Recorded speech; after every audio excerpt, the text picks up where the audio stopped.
Welcome, everybody. My name is Matt Pearsall. I am the community manager here at Second Step Programs, and I am really excited to be able to invite you all to join us for our November Second Step Educator Spotlight. Before we begin, I'd like to start with a land acknowledgement. Committee for Children's offices sit on the unceded traditional lands of the Coast Salish people, specifically the first people of Seattle, Washington, the Duwamish tribe. As we honor the Duwamish people and their ancestors, it's also important that we consider our place in the past, present, and future history of the Indigenous peoples of our region, as well as how we can best support them. Thank you. Now, I am very pleased to introduce to you Rachel Messineo, PBIS TOSA with the San Jacinto Unified School District north of San Diego. Rachel is an amazing advocate for social emotional learning. It's true, you are. You're an amazing advocate for social emotional learning and a true second step champion. Rachel, thank you so much for joining us today. Thank you for having me today. I appreciate it. So I want to begin this like the same way we begin all of them. Learn a little bit more about you. How did you become a second step educator? Well, I became an SEL educator 23 years ago. I'm in this field now 23 years, and so I have to say it was my very first teaching assignment, and it was out of sheer necessity. I was the second teacher placed in a sixth grade self-contained class at an elementary school that year. Students had been placed in that class that were known to have challenging behaviors. And the teacher that had been assigned just prior to me was known as one that had excellent classroom management. So I was coming into a classroom that I knew was going to be challenging. So I had to connect with the students. I knew that I needed to connect with them before I could do anything else. So it was my goal, my mission to develop a rapport with them, to connect with them and build really a community of learners. So I knew that I couldn't get to any of that other stuff. So you've heard connection before content, right? So I was doing this connection before content way back then. I didn't have a coach or a mentor telling me that, hey, this is what you need to do. Didn't have any training. This was year one, just out of, teacher university. And here I was placed in this situation that really, out of necessity, I needed to connect with them. And so that's how I became an SEL educator. And I had a very similar situation year two. So I survived that first year, and I'm not saying that it was the connection that was, my saving grace, but it helped. It definitely was a difficult year, but bringing in those SEL practices really did help. It made a difference. And we all completed the year just fine, really, in the end. And then again, a very similar situation year two, different grade, different school. And I was the third teacher walking into that classroom. And so again, I'm like, hey, you know what? I can't get to the teaching. I can't get to the content until I connect with the students. So I really feel like 23 years back when I started was when I really became an SEL educator. And since then, it's been really something that I'm truly passionate about. I've continued to deepen my understanding of SEL practices. I've learned so much since then. And then I transferred from a different district up here to San Jacinto Unified 5 years ago. And that's when I first was introduced to Second Step. So looking back, I'm like, oh my gosh, I wish that I had had this 23 years ago. It would have made a huge difference. So now that I'm in a district that has Second Step, I'm sharing and encouraging all teachers to use this curriculum. But anyway, how I began was 23 years ago out of sheer necessity. And here I am, still trying to connect with students. That's awesome. Can you talk a little bit more about what your role is right now as a PBIS TOSA? Sure. So TOSA stands for Teacher on Special Assignment. I'm out of the classroom. I work at our district office. And my role is really to help support teachers, students. It's everybody in the district: teachers, it's students, it's all staff. And we do have the Second Step curriculum that we use with K through 8, actually preschool. So preschool, the early learning kits we have for them, and then the kinder through 8 is using the digital curriculum. So one of the tasks that I work on, or the projects that I work on, if you will, is the implementation of Second Step with our teachers. But there's a lot that kind of falls under my role. But Second Step is one of the activities or the projects that my partner and I oversee, and we work on implementing with fidelity. But the list is really a mile long. So it's kind of like a mentor or a coach, if you will. So it's teacher on assignment, helping in lots of different areas, but it really falls under, our job falls under that big MTSS umbrella. So it's not just SEL. There's a lot of other things that we focus on, but this is something that I'm incredibly passionate about. And so I kind of take the charge on this one. And so anyway, that's a little bit about what I do. Awesome. A little bit about, it's a lot that you do, and it's really a lot, but this is really a big part of what I truly enjoy and have a lot of passion about, because I think it's important to connect with students. And I think you've heard all too often is connection before content, and I believe it. It is true. So you can't get to the reading, the writing, the math. You can't get to any of that unless you really connect with the students. Build a rapport and a relationship with them, establish trust, and then I think that you can get to the academics after you've done that first. So it really sets the foundation for your work ahead for the year. It's really important. So of all these things that you're working on, what is like one SEL activity or project that you've got going on right now that you're really excited about? Well, one of the things that I'm really proud of, there's actually two that I wanted to highlight with you. One of the things that comes to the top of the list is something that my partner and I have created. It's called Tuesday Tips. So it's something that I guess it's a publication.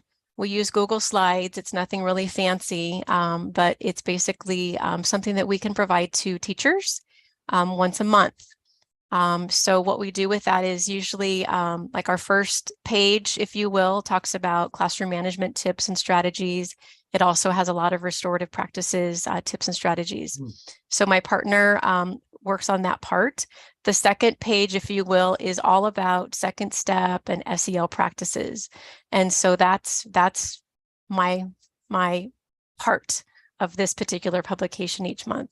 And so what I do is I stay up to date with the Second Step Facebook page. I also partner with RCOE, the Riverside County Office of Ed. We have some PBIS networking meetings that we go to.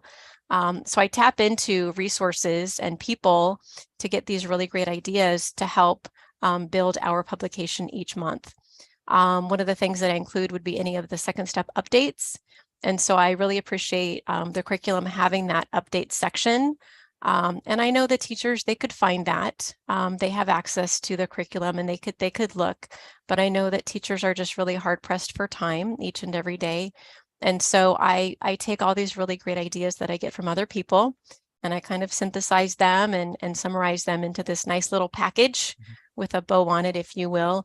And so one of the things that we highlighted for November was the Mind Yeti. And so I found my Yeti last year when I attended you had the office hours. And so I had been introduced to Mind Yeti last year, and I did several lessons with classrooms last year, and the response was really positive. And so when I saw that it was added right there in the dashboard, I thought, okay, this is a really great time to really encourage the teachers. It's there, use it. And so my Tuesday tips for the November write-up was how to access the Mind Yeti, and gave a little bit of background on that. And then I also do like a little section on that same page that talks about the castle connections and the skills there, and how the lessons within Second Step connect to castle. So I try to just synthesize all of this really great information for teachers to have quick at their fingertips. So my partner and I produce this once monthly. It goes out at the top of each month. And so that's one of the things that I really enjoy doing. But the second thing that I wanted to share with you really quickly is the pacing guides.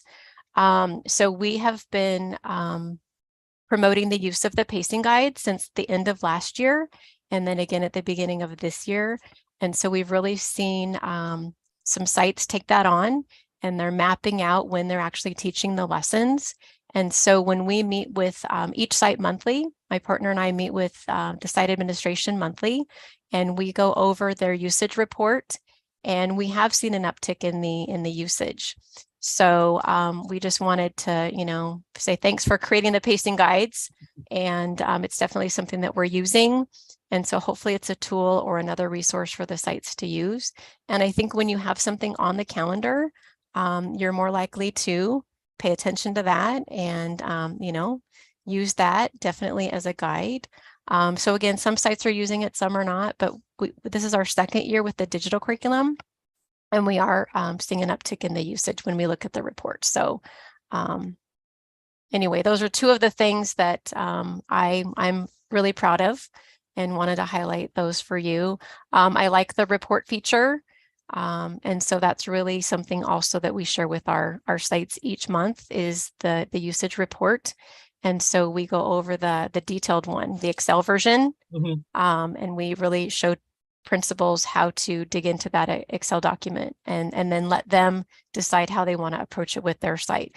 But anyway, we're kind of the cheerleaders for Second Step, and we really appreciate the pacing guides. That's great, and I really appreciate you kind of highlighting how a lot of the stuff that you're bringing forward and highlighting for staff are things that are there and they could access, but it's the time is such a barrier. And I really appreciate how you're approaching this and kind of like, I like you're now putting a bow on it. Yeah. Because I think that's something that we hear a lot, is that time is a real barrier. It is. And your approaches are a great kind of strategy for helping to get through that.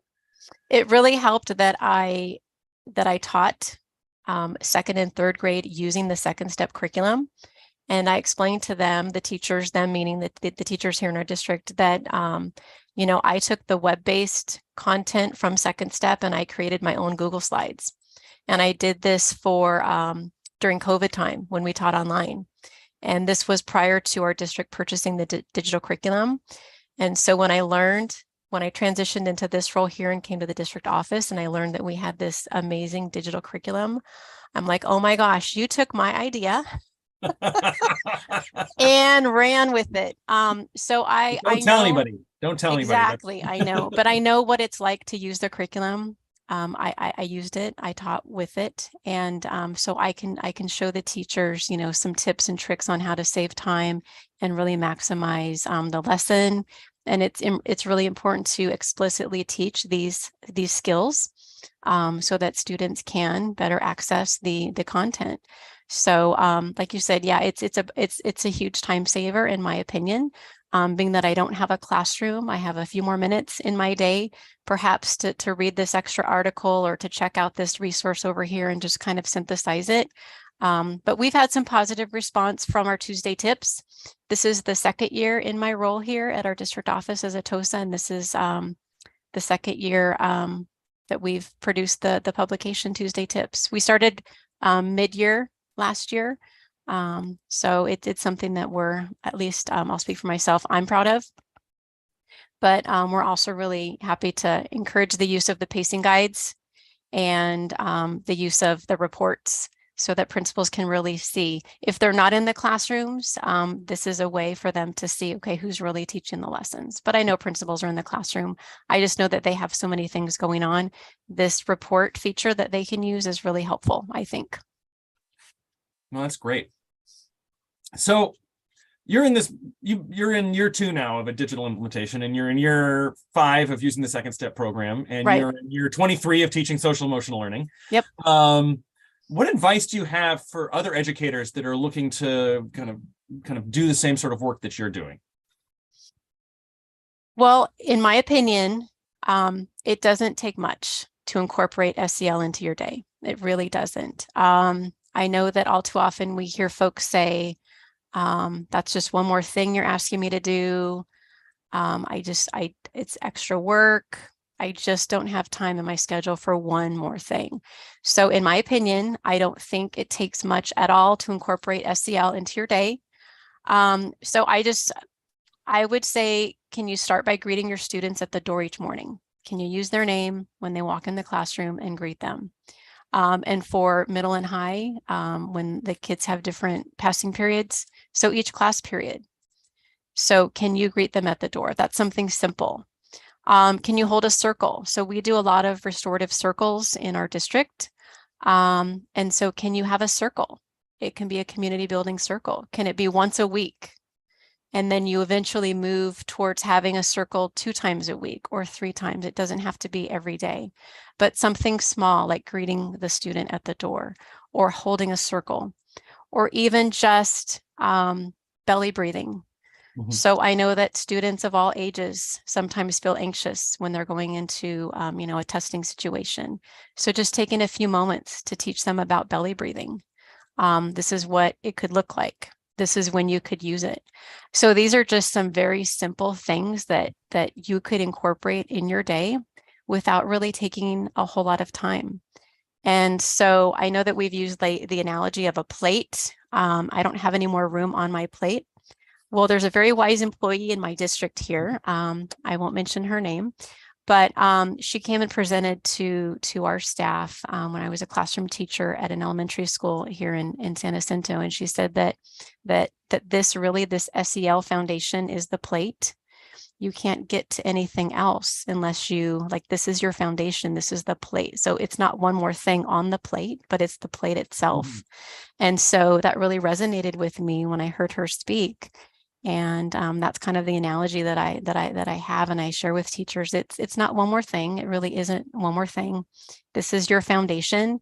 And if you don't have this solid in place, then you can't get to anything else. And so that's kind of how I promote this work, is you really do need to connect with your students. And so when my partner and I go out and we do trainings, we incorporate the Castle signature practices.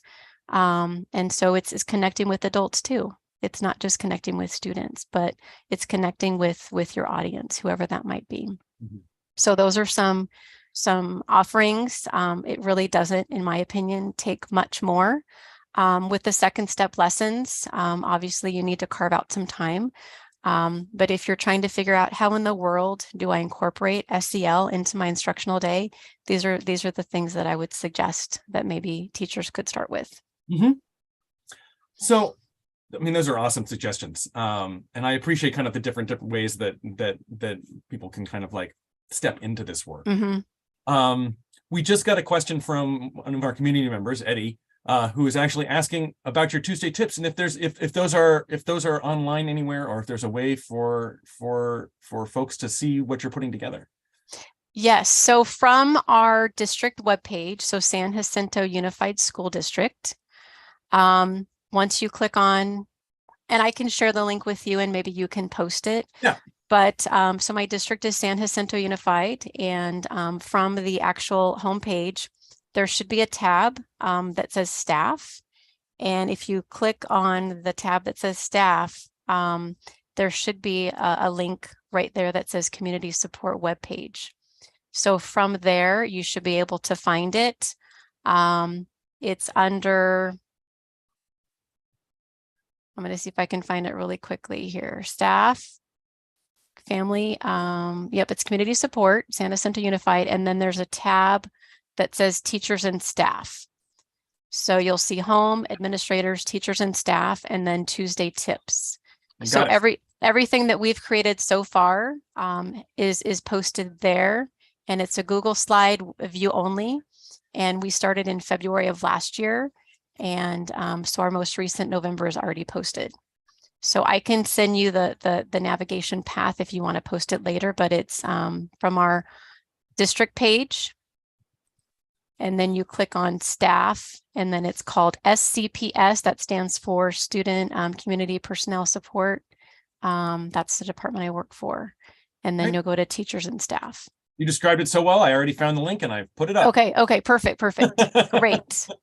Yep. So it's taking really great ideas from a bunch of different community partners, one being you, Second Step, another one being RCOE, Riverside County. And it's just taking a bunch of resources. We use Panorama. It's taking information from Castle, PBIS.org, and just synthesizing information and putting it into a very short and sweet publication. That's great. So I'm stealing other people's work. It's not. Please, what did Tom Lehrer say? Please always call it research. Oh, there you go. There you go. Rachel, this has been amazing.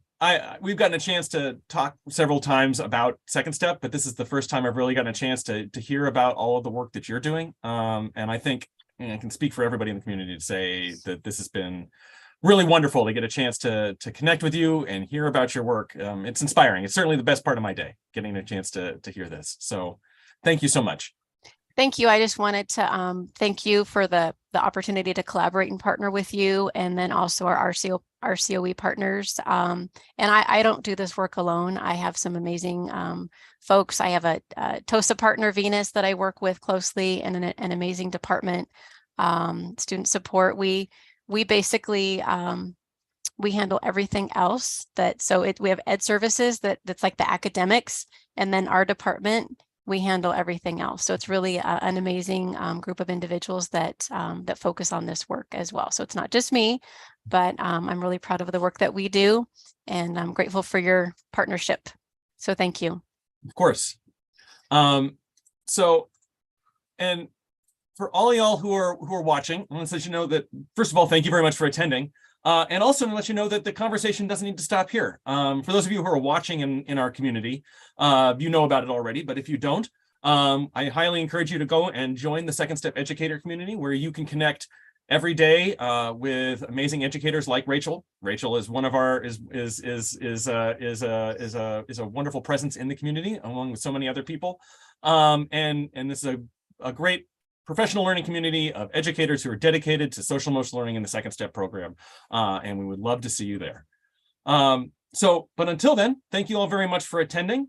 Stay well, and we will see you next, I don't know if see you either in December or January for our next Spotlight series. Thank you all so much.